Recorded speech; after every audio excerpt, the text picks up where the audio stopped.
अवध में नाचने वाली रूपमती की इच्छा कितनी प्रबल थी जिसने नवाब को भी झुका दिया।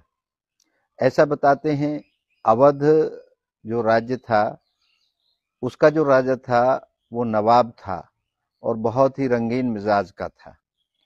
रोज रात को किसी न किसी के कोठे पर जाता था, वहां नाच गाना देखता था और अपनी इच्छा अनुसार उसको कुछ छोटी मोटी भेंट देके चला आता था।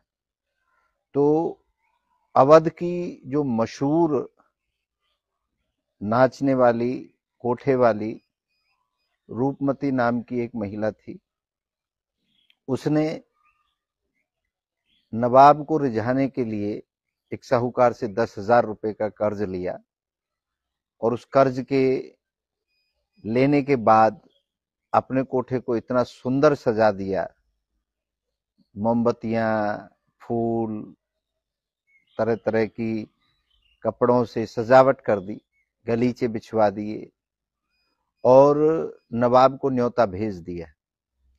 नवाब रूपमती के यहाँ पहुंचा और रूपमती का पूरी रात भर नाच देखा, कोठे पर रहा। जब वो जाने लगा तो रूपवती को बड़ी उम्मीद थी, राजा को बिल्कुल उसने खुश कर दिया था, पूरी रात मेहनत की थी।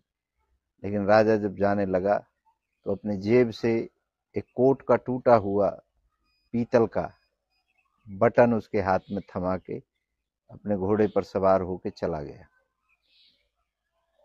रूपमती की इच्छा थी बहुत ज्यादा सामान मिले, बहुत ज्यादा पैसा मिले, लेकिन राजा की इच्छा थी कि उसको टूटा हुआ एक छोटा सा पीतल का बटन दे करके और वहां से चला गया। अब इन दोनों इच्छाओं में टकराव होता है।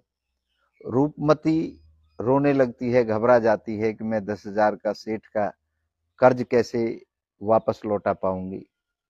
लेकिन अगले ही पल रूपमती को के अंदर एक और इच्छा ने जन्म लिया और उसका आत्मविश्वास जगा और उसकी इच्छा हुई और उसने वो बटन अपनी मुट्ठी में दबाया और सीधा बीच बाजार में खड़ी हो गई और बोली लगाने लगी, जोर जोर से बोलने लगी कि पूरी रात का अनमोल तोहफा नवाब साहब ने मुझे दिया है, मैं इसको नीलाम करती हूँ।